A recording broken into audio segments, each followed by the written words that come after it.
ए आज एवढी का काही करतोयस हा? तुला कसं कळतं रे एवढं सगळं? सांगितलं ना मला उशीर झालाय, जाऊ दे की मला. हिरोचा पेन घ्यायचा आहे ना? नाही नको, परत बघू कधीतरी. हे बघ, घेतलास तर आजच, नाहीतर कावाच नाही.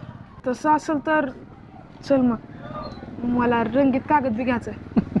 बसेल बस माग बस.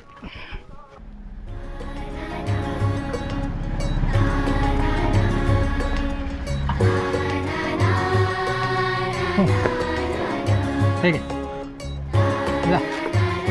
ऐक ऐक, ठीक आहे. जाताना वडापाव खा, उपाशी राहून बस. पळ.